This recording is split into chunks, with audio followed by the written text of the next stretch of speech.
नमस्कार दोस्तों, आप देख रहे हैं स्पिरिचुअल मिरर और मैं आप लोगों के साथ राहुल कुमार झा। और आज हमारे साथ बात करने के लिए जुड़े हुए हैं पंडित श्री मधुकांत झा जी। आज हम लोग देवउठाउन एकादशी, जिस दिन देवता को उठाना पड़ता है, उस पूजा की चर्चा करेंगे।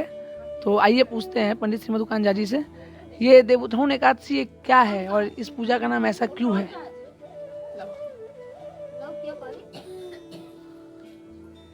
हमारे वेद पुराण में वर्णित है कि 12 महीने में आषाढ़ शुक्ल एकादशी, उसको हरिशयनी एकादशी कहा जाता है।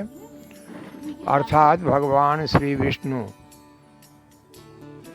शयन में चले जाते हैं और यह 4 महीने का समय होता है। शरद ऋतु के कार्तिक शुक्ल एकादशी तिथि को भगवान को जगाया जाता है। यह उनकी श्रद्धा अर्पण करने का एक ये है। भगवान तो स्वयं उठने और सोने वाले हैं, फिर भी हमारे इस कलयुग में या मर्त्यलोक में विशेष करके इस हरिशयनी एकादशी और देवोत्थानी एकादशी दोनों का पालन किया जाता है। भगवान चतुर्मासा जिसको कहते हैं, अर्थात आषाढ़ शुक्ल से लेकर कार्तिक शुक्ल एकादशी के अंदर भगवान विश्राम में रहते हैं, सोए रहते हैं, सुषुप्त अवस्था में रहते हैं। और आज के दिन भगवान अपने शयन कक्ष से बाहर आते हैं।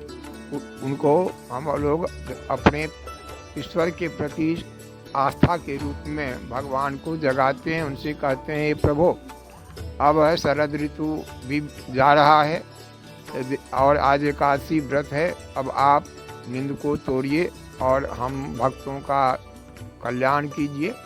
आज के दिन तुलसी विवाह का भी होता है। तुलसी जी का विवाह भी आज के दिन किया जाता है। भगवान श्री विष्णु की जहाँ पूजा होती है वहीं पर तुलसी जी का विवाह भी संपन्न किया जाता है। और यह चातुर्मास के बीतने के बाद का हमारे वेद पुराणों में इसका वर्णन है कि जो कोई हरिशयनी एकादशी जिस दिन भगवान सोते हैं और देवोत्थानी एकादशी जिस दिन भगवान जगते हैं, यह 2 एकादशी को विशेष महत्वपूर्ण माना गया है। ऐसे भी कार्तिक पुरुषोत्तम मास है। कार्तिक मास का यह एकादशी व्रत अति उत्तम होता है, अनंत फल को देने वाला होता है। शास्त्र पुराण में इसकी चर्चा है। जो जिस रूप से भगवान को भजे, किंतु 12 महीने का एकादशी अर्थात साल में 24 एकादशी होता है। शुक्ल पक्ष का 12 एकादशी है, किंतु यह हरिशयनी एकादशी और देवोत्थानी एकादशी, जिसमें एक में भगवान सुषुप्त अवस्था में जाते हैं और दूसरे में भगवान जगते हैं, उनको जगाया जाता है भक्तों के द्वारा। क्योंकि शास्त्र पुराण कहता है भक्तों के वश में भगवान होते हैं। भक्त भगवान को जिस रूप में भजता है, भगवान भी उसी रूप में अपने भक्त का कल्याण करते हैं। भगवान श्री विष्णु के हजारों रूप हैं और हजारों रूप से उनकी पूजा भी भक्त लोग करते हैं, लेकिन भगवान तो श्रद्धा भक्ति के भूखे हैं।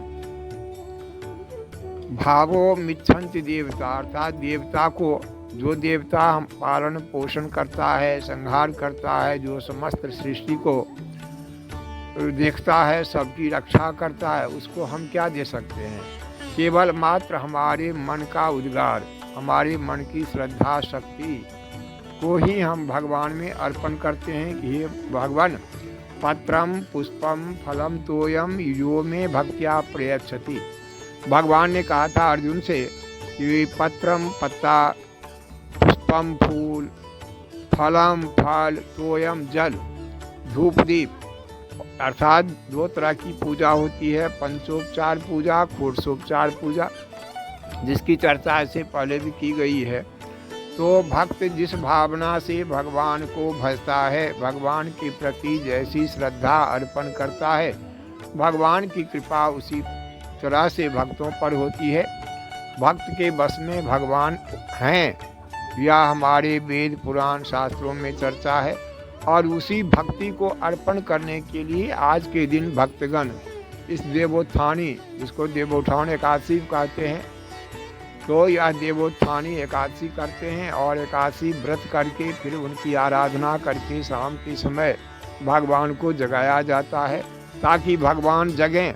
और हम जब उनको जगाएंगे, जैसे अगर कोई सोया हुआ है और उसे जब जगाया जाता है तो पहले दृष्टि उसके अपने उस जगाने वाले पर होता है। उसी प्रकार भक्तों के द्वारा जब भगवान को जगाया जाता है तो उनकी दृष्टि पहले भक्तों पर पड़ती है और जिसके ऊपर भगवान की दृष्टि पड़ती है निश्चय भगवान उसका कल्याण करते हैं। वह इस लोक से परलोक तक भगवान के शरण में रहता है, मोक्ष की प्राप्ति होती है।